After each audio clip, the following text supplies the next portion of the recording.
النسخة الثالثة لكراس مونتانا تأتي بهذا الظرف بالذات. أعتقد بأن أهم ما يميزها هو الحضور المكثف، حوالي 1000 مشارك.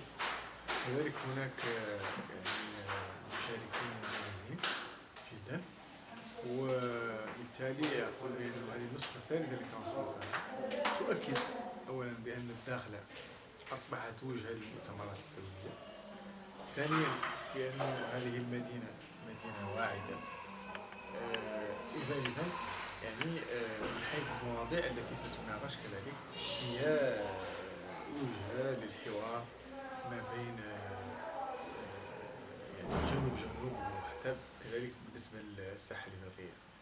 أعتقد بأنه كذلك هذا الملتقى ينعقد في ظرف خاص، وهو الظرف اللي رجعت فيه المملكة المغربية للاتحاد الإفريقي، ويجعل كذلك يعزز بأنه جهة الداخل والذهاب هي صلة وصل ما بين يعني المملكة المغربية و